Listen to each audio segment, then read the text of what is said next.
Puji nama Tuhan, Shalom saudara yang terkasihi. Di dalam nama Tuhan Yesus Kristus, kembali lagi kita bertemu pada live streaming hari ini.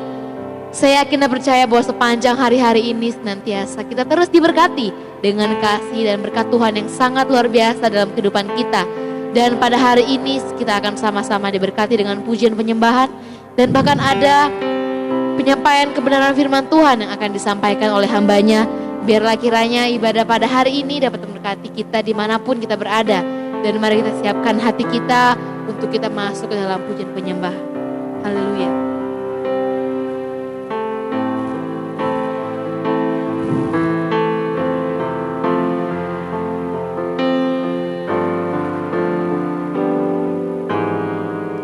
You were the word at the beginning, one with God the Lord Most High. You hid in glory in creation, now revealed in you are Christ. What a beautiful name it is. What a beautiful name it is. The name of Jesus Christ my King. What a beautiful name it is. Nothing compares to this. What a beautiful name it is. The name of Jesus.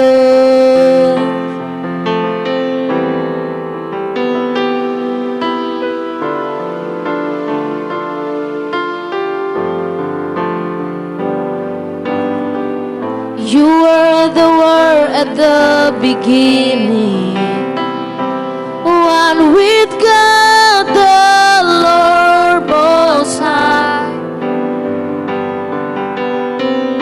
Your hidden glory in creation, now revealed in you are Christ.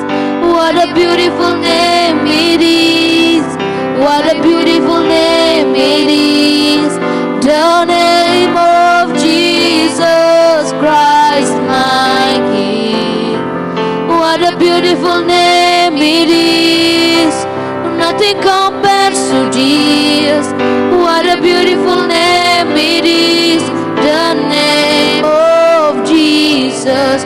What a beautiful name it is. What a beautiful name it is. The name of Jesus Christ my King. What a beautiful name it is. Nothing compares to Jesus. What a beautiful name it is. The name of Jesus.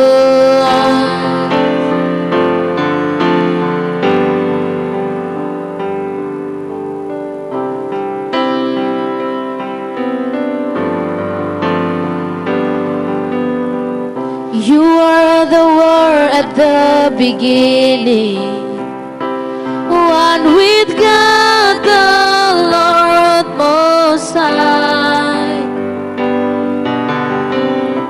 Your hidden glory in creation, now revealed in you are Christ.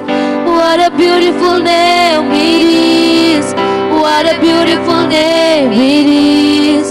The name of Jesus Christ my King.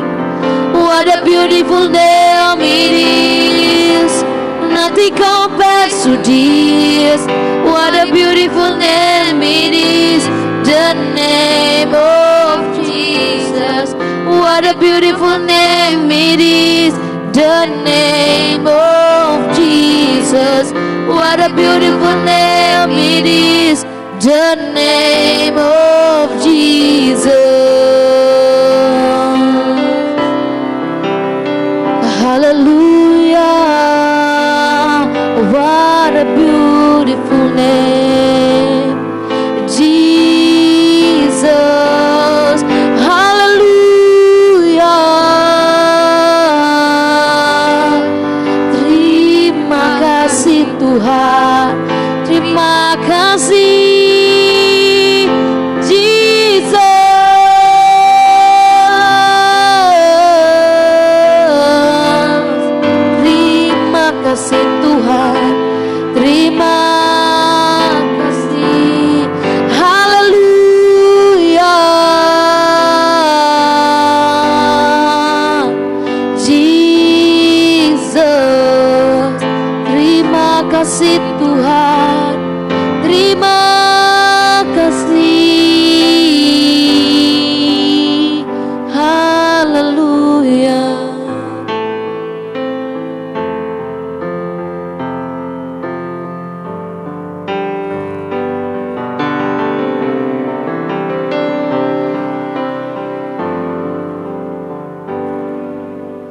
Firman-Mu berkata Kau besertaku, maka kuat roh dan jiwaku. Tangan-Mu Tuhan selalu ku nantikan, di setiap langkahku percaya. Dengan sayap-Mu ku akan terbang tinggi, di tengah badai hidup ku tak menyerah.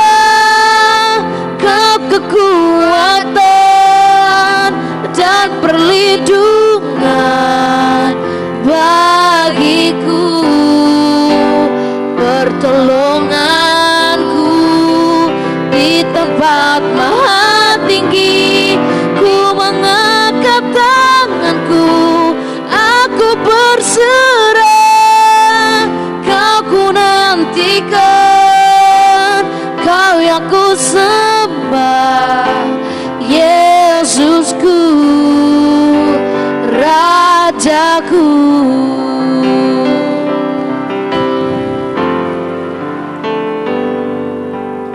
Firman-Mu berkata Kau besertaku, maka kuat roh dan jiwaku. Tangan-Mu Tuhan selalu ku nantikan, di setiap langkahku percaya. Dengan sayap-Mu ku akan terbang tinggi, di tengah badai hidup ku tak menyerah. Kau kekuatan dan perlindungan bagiku, pertolonganku di tempat maha tinggi. Ku mengangkat tanganku, aku berserah. Kau ku nantikan, Kau yang ku sembah, Yesusku. Dengan sayap-Mu ku akan terbang tinggi, di tengah badai hidup ku tak menyerah. Kau kekuatan dan perlindungan bagiku, pertolonganku di tempat maha tinggi. Ku mengangkat tanganku, aku berserah. Kau ku nantikan, Kau yang ku sembah, Yesusku, Rajaku.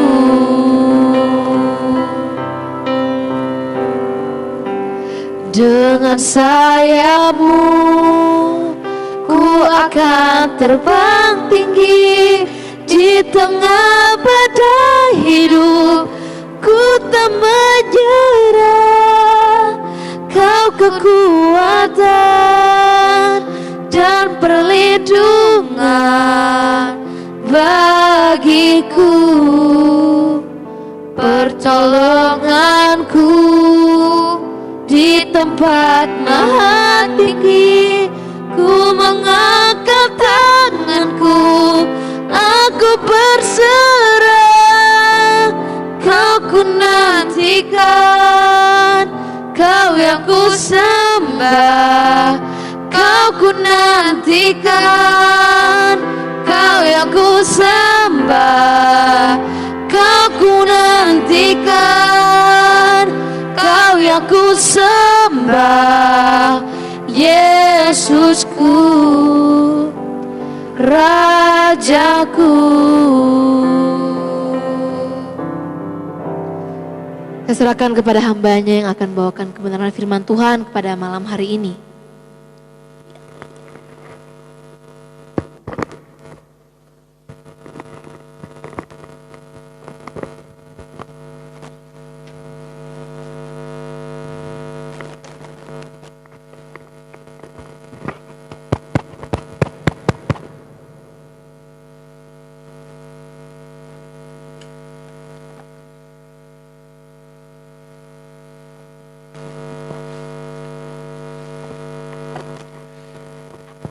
Puji Tuhan, haleluya.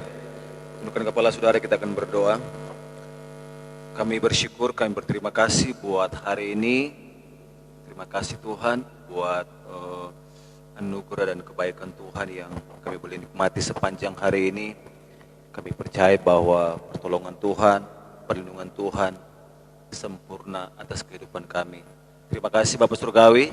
Saat ini Tuhan hamba akan menyampaikan sharing renungan firman Tuhan dalam beberapa menit ke depan. Tuhan tolong berkati hambamu, urapi hambamu, bahkan urapi firman-Mu, biar setiap firman yang hambamu sampaikan benar-benar boleh menjadi kekuatan, boleh menjadi perisai bagi setiap pemirsa yang mendengarkan, sehingga hari lepas hari Tuhan kami boleh menjadi orang-orang yang tangguh dalam melewati setiap persoalan, setiap ujian dalam setiap kami. Terima kasih sekali lagi, urapi hambamu, urapi firman-Mu, dan berdoa dalam nama Tuhan Yesus Kristus sebagai Tuhan dan Juru Selamat kami. Haleluya, amin, puji Tuhan. Shalom. Yes, kembali lagi kita bertemu di dalam cara ini, dalam channel ini. Kita bersyukur kalau kita boleh ada sampai hari ini. Kita tahu semua karena anugerah Tuhan, semua karena kebaikan Tuhan atas setiap hidup kita. Dan dalam beberapa menit ke depan saya akan menyampaikan satu kebenaran firman Tuhan.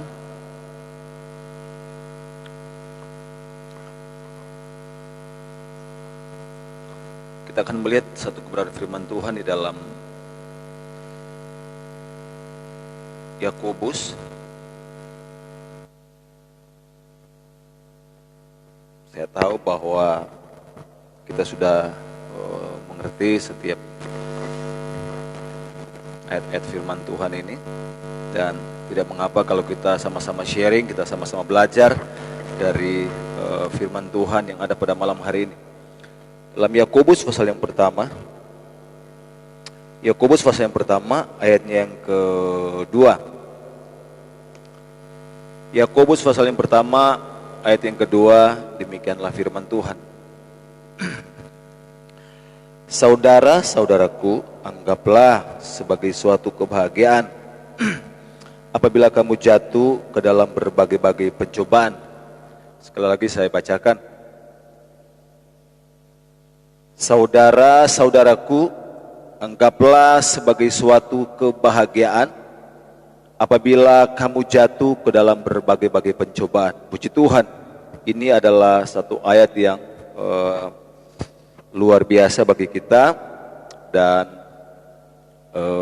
ayat yang bisa menguatkan, bisa juga memberkati setiap hidup kita. Ada satu ayat yang berkata bahwa saudara-saudaraku, anggaplah sebagai suatu kebahagiaan apabila kamu jatuh ke dalam berbagai-bagai pencobaan.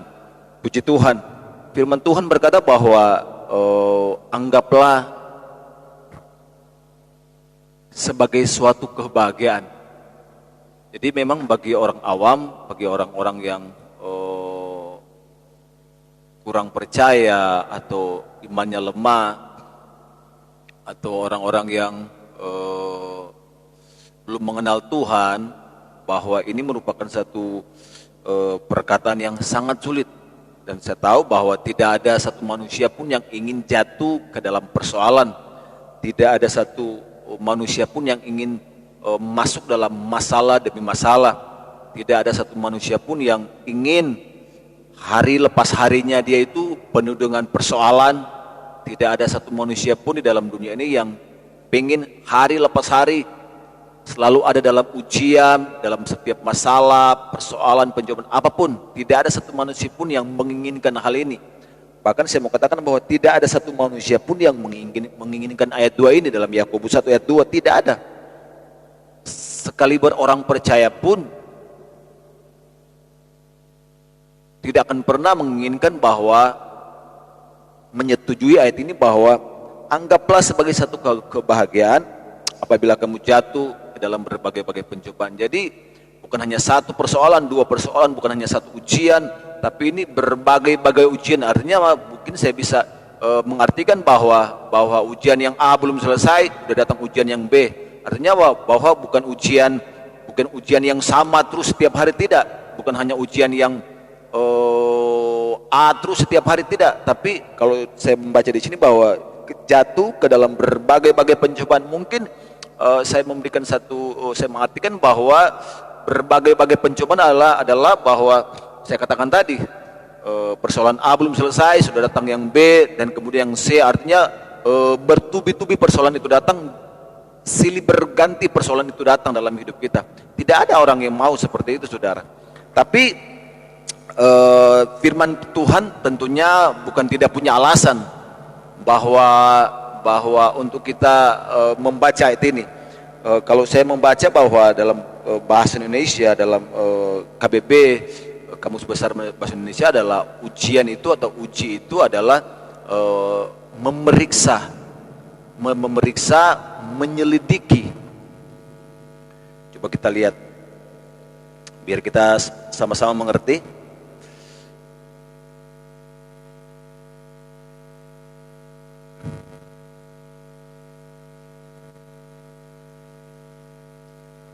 Mengetahui, ujian itu adalah mengetahui.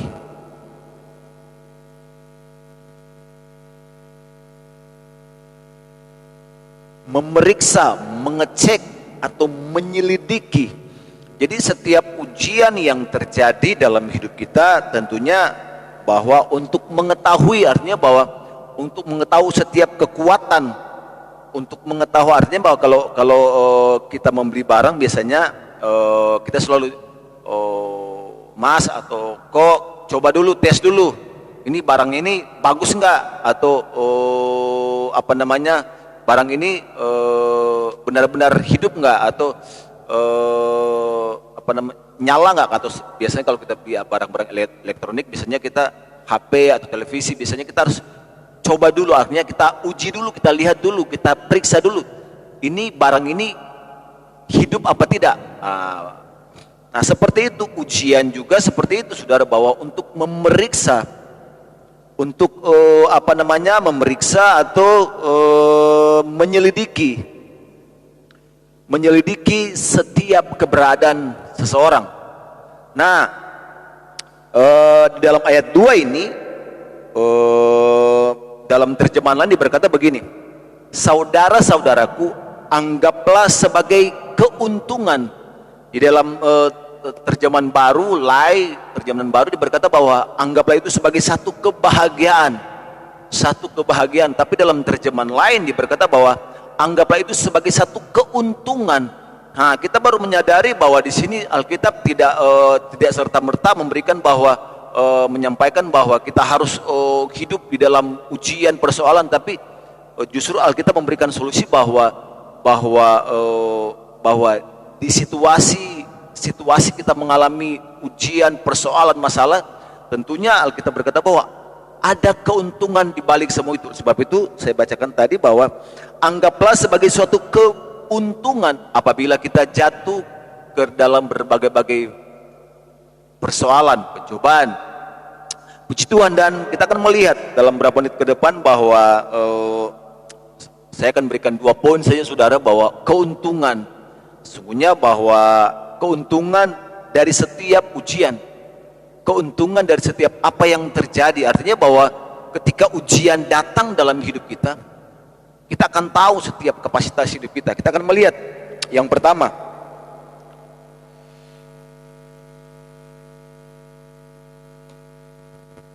keuntungan dari setiap ujian,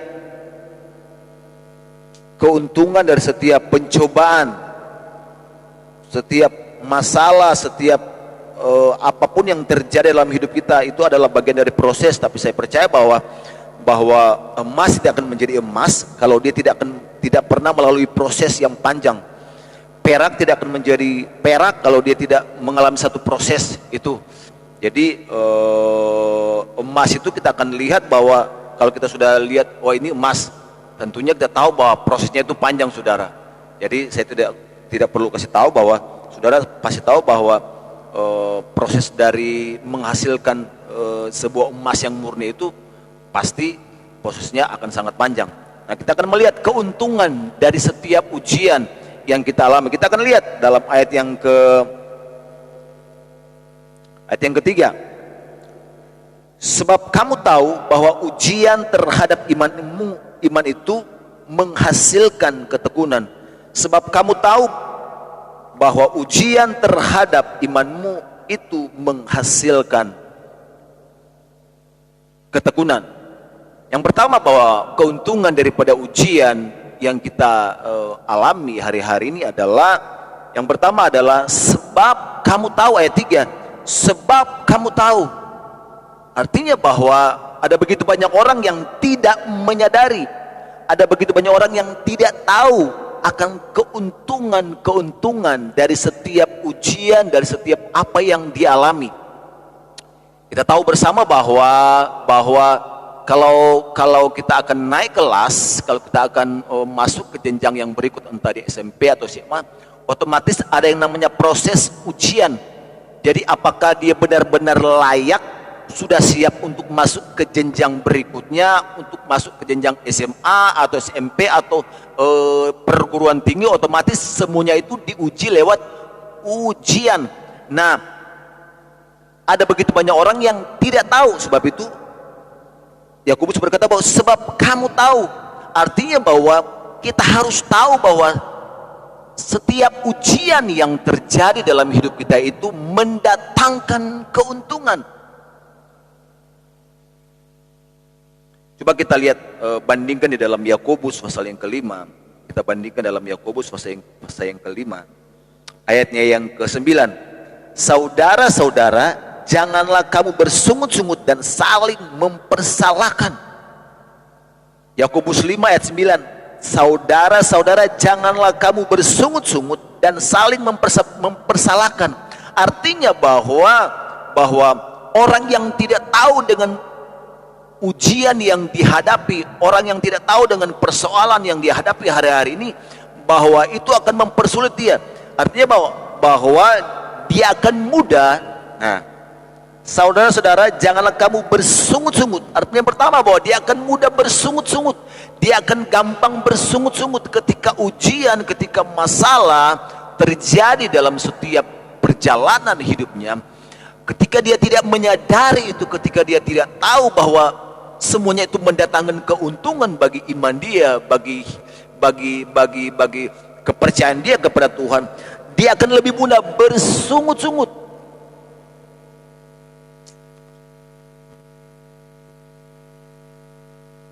Sebab kamu tahu, kita harus tahu bahwa proses demi proses yang terjadi dalam hidup kita itu akan memurnikan kita seperti emas. Sebab itu Ayub berkata bahwa aku tahu, kalaupun aku akan diuji sedemikian rupa, Ayub berkata bahwa aku akan timbul seperti emas.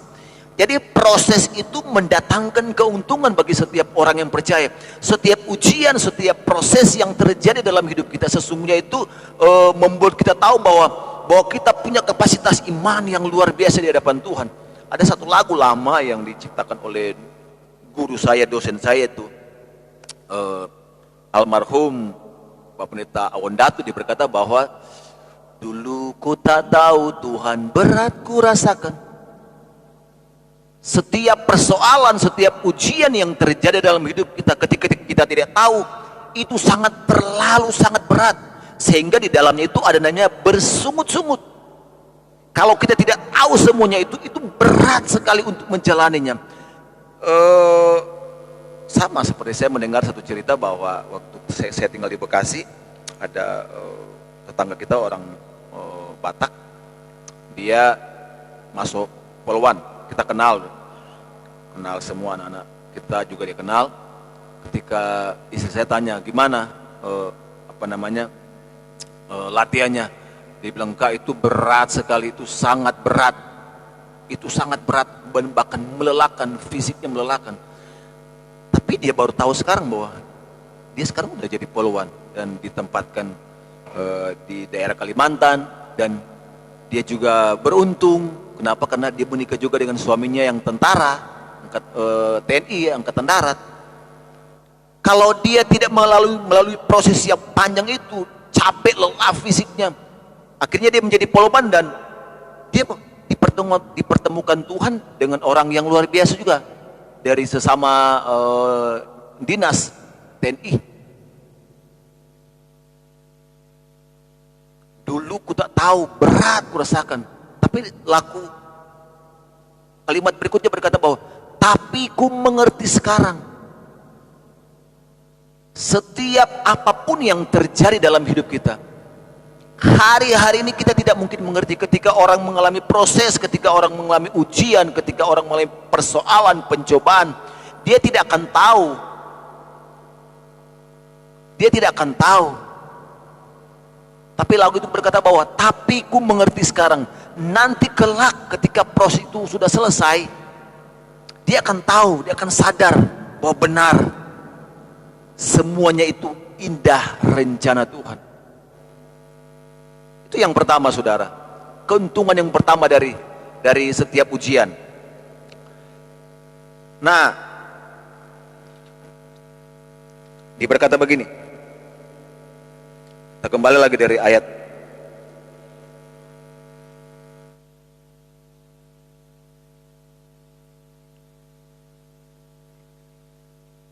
yang kedua adalah kita melihat keuntungan yang kedua dari setiap ujian, dari setiap proses, dari setiap persoalan yang kita hadapi.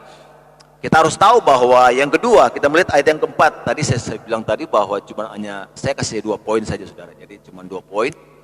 Dan kalaupun saya kasih banyak poin, ya kalau saudara nggak bertobat ya percuma aja. Jadi 2 aja.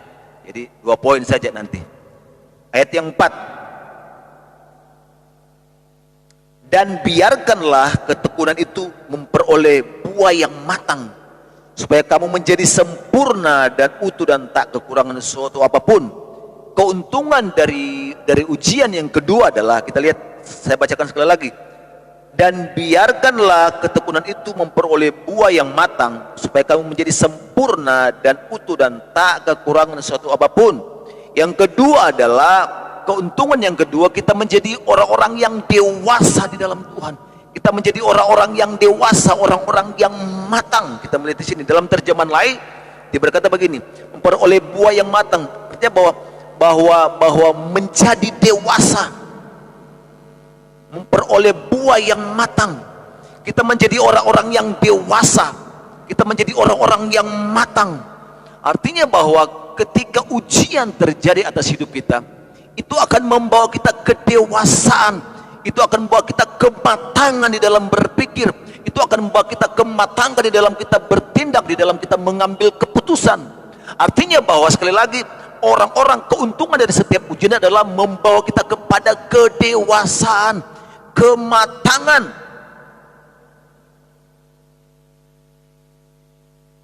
Dalam terjemahan lain, firman Allah yang hidup, dia berkata dalam ayat 4 dia berkata begini.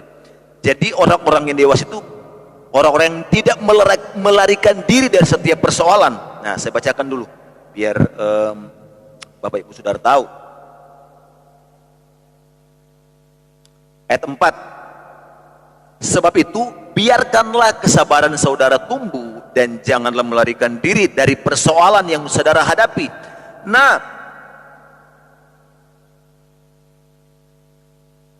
orang-orang yang dewasa, keuntungan yang kedua dari ujian itu adalah kita menjadi dewasa. Dan orang-orang yang dewasa adalah orang-orang tidak pernah melarikan diri dari setiap persoalan, orang-orang yang tidak pernah melarikan diri dari setiap ujian, orang-orang yang tidak pernah menyerah, tidak gampang menyerah, orang-orang yang luar biasa, orang-orang yang punya watak yang kuat. Artinya punya kepribadian yang kuat, punya kepribadian yang matang. Artinya ketika persoalan, ketika masalah ujian datang, dia punya prinsip yang kuat, dia punya kepribadian yang kuat di dalam Tuhan. Sehingga apa?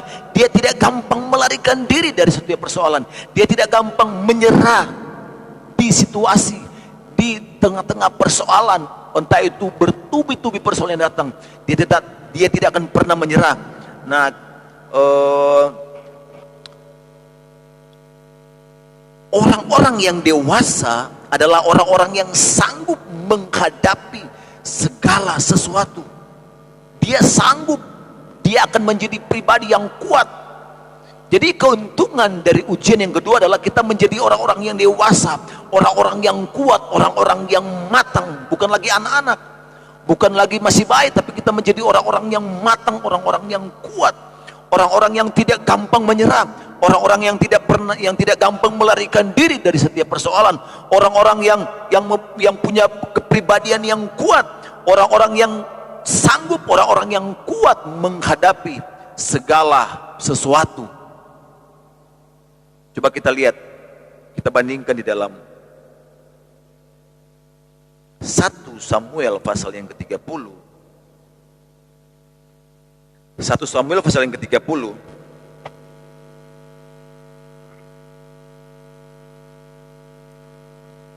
Tujuh menit lagi, puji Tuhan. Ya, 1 Samuel pasal yang ke-30 ayat 6. Ini Daud, saudara. Kalau Anda suka membaca firman Tuhan, Alkitab, ya Anda tahu lah ini. Cerita dalam 1 Samuel 30 ini tentang Siklak, tentang pembalasan Daud dengan orang-orang Amalek. Dalam ayat 30, dan Daud sangat terjepit. Nah, kalau Anda mengetahui kronologinya, Anda harus baca dari ayat pertama atau ayat-ayat sebelumnya. Jadi Anda tahu bahwa kronologi seperti apa cerita dari ayat 6 ini. Dan Daud sangat terjepit karena rakyat mengatakan hendak melempari dia dengan batu. Seluruh rakyat itu telah pedih hati, masing-masing karena anaknya laki-laki dan perempuan. Tetapi Daud menguatkan kepercayaannya kepada Tuhan Allahnya. Jadi situasi ini adalah situasi yang sangat rumit, saudara. Ketika mereka baru pulang dari perang dan mereka kembali ke Siklak, di mana di sana itu ada perkemahan, adalah tempat daripada istri, anak-anak dan keluarga besar mereka yang ada. Dan ketika mereka kembali ke Siklak, maka mereka mendapatkan bahwa kemah mereka, tempat tinggal mereka sudah dibakar oleh orang-orang, oleh bangsa Amalek, dan maksudnya istri mereka, anak-anak mereka itu semua ditawan oleh bangsa Amalek. Dan rakyat yang mengikuti Daud itu, mereka mulai mempersalahkan Daud. Ini gara-gara kamu, gara-gara Daud, gara-gara kamu, sehingga coba kalau kita tidak berperang ke sana, coba kalau kita tidak ke sana, coba kalau kita tidak ke sana, pasti keluarga kita, istri kita, anak-anak kita aman. Mereka mulai menyalahkan Daud, dan mereka, bahkan Alkitab berkata bahwa mereka mau bunuh dia, mereka mau melempari dia dengan batu. Kenapa? Karena sangat pedih, mereka sangat kecewa. Artinya mereka sangat kecewa sekali dengan situasi yang ada, dan semuanya itu dilampiaskan kepada Daud sebagai seorang pemimpin rombongan pada waktu itu. Di tengah-tengah situasi ujian yang dihadapi oleh Daud, Alkitab berkata bahwa tetapi Daud menguatkan kepercayaannya kepada Tuhan. Daud menguatkan kepercayaan dia kepada Tuhan. Daud dia punya watak yang kuat. Artinya bahwa walaupun dia harus mati, walaupun dia mendapat ancaman dari orang-orang terdekat dia, dari rakyat dia, dari orang-orang yang mengikuti dia, mereka berkata bahwa Alkitab berkata bahwa mereka akan melempari Daud dengan batu. Otomatis ya pasti mati dia. Tapi di sini kita melihat bahwa kedewasaan, kematangan dari seorang pemimpin, dia mengalami hal yang luar biasa. Artinya Daud menguatkan kepercayaan dia kepada Tuhan. Daud menguatkan kepercayaannya kepada Tuhan.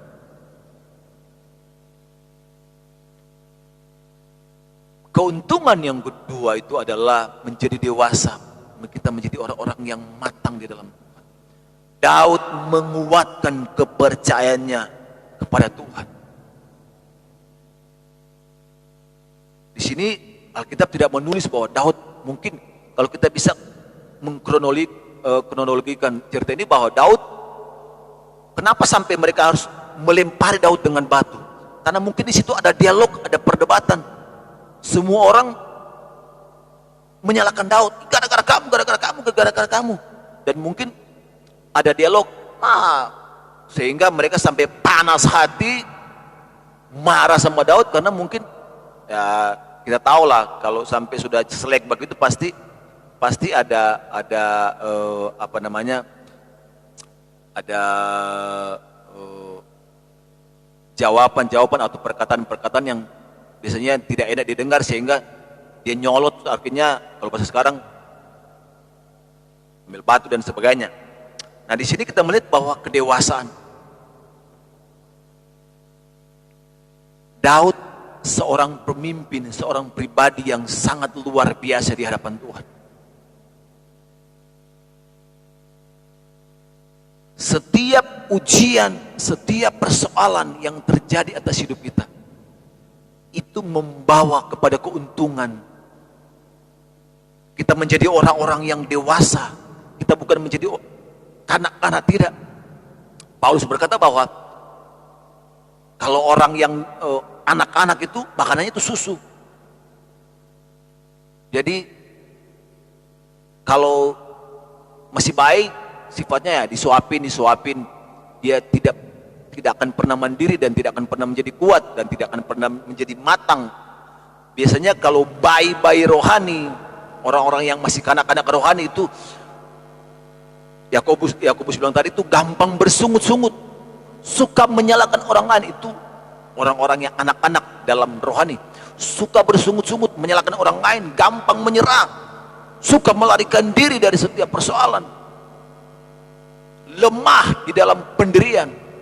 Tapi firman Tuhan jelas berkata bahwa setiap ujian-ujian yang terjadi atas hidup kita, semuanya mendatangkan keuntungan bagi setiap iman kita kepada Tuhan. Puji Tuhan, biarlah malam hari ini setiap firman Tuhan boleh menjadi kekuatan, mengingatkan kepada kita bahwa setiap persoalan, setiap masalah, setiap ujian yang terjadi dalam hidup kita, sadarilah, kita harus tahu bahwa itu semua menghasilkan. Itu semua menghasilkan. Setiap buah yang lahir dari satu proses itu akan enak dinikmati orang lain. Setiap buah yang lahir dari satu proses, setiap buah yang lahir dari hidup kita itu dari satu proses yang matang, itu akan enak dilihat oleh orang lain dan akan sangat matang untuk dinikmati oleh orang lain. Puji Tuhan, biarlah firman Tuhan ini menjadi kekuatan, menjadi langkah-langkah bagi kita bahwa proses ujian itu selalu ada dan pasti ada. Tapi firman Tuhan selalu memberikan kita jalan keluar bagi kita. Biarlah ke depan kita menjadi orang-orang yang mengerti dan tahu bahwa setiap ujian yang terjadi dalam hidup kita itu mendatangkan keuntungan, dan kedua membawa kita kepada kematangan dan kedewasaan rohani. Tundukkan kepala saudara. Terima kasih buat malam ini Tuhan. Sekali lagi berkati setiap firman yang sudah kamu sampaikan, bukan karena kuat dan gagahku, tapi aku percaya bahwa semua karena anugerah dan kebaikan Tuhan. Berkati setiap pemirsa dimanapun mereka yang mendengarkan acara ini, yang mungkin akan mendengar nantinya. Tuhan berkati juga, biarlah semuanya Tuhan kami lakukan hanya untuk hormat kemuliaan Tuhan. Terima kasih, dan kami juga tetap terus berdoa menyerahkan bangsa dan negara kami ke dalam tangan Tuhan. Berkati bangsa kami, biarlah belas kasihan Tuhan tercurah, diturunkan bagi bangsa kami Tuhan. Kami tahu bahwa Engkau Tuhan yang melihat, maha mendengar, Engkau mengetahui, bahkan maha mengetahui situasi bahkan keadaan yang terjadi bagi bangsa kami. Sebab itu kami berdoa, kami butuh belas kasihan Tuhan dicurahkan terjadi atas bangsa kami. Pemulihan ekonomi, pemulihan kesehatan, sosial, politik dan budaya Tuhan dipulihkan oleh Tuhan. Dan biarlah Tuhan kami akan melihat hari-hari ke depan, minggu-minggu ke depan, bulan-bulan ke depan, tahun-tahun ke depan, kami akan melihat Indonesia dipulihkan seperti sedia kala. Baik ekonomi, kesehatan, apapun Tuhan dipulihkan, karena bangsa ini ada di dalam hatinya Tuhan. Terima kasih Bapak Surgawi, bahkan pemerintahan daerah Jakarta Tuhan, kami terus berdoa Engkau berkati dalam nama Tuhan Yesus. Terima kasih Bapak Surgawi, kami berdoa mengucap syukur dan meteraikan setiap firman-Mu dalam hidup kami, supaya kami tidak berdosa terhadap Engkau. Demi nama Tuhan Yesus Kristus. Haleluya, haleluya. Amin.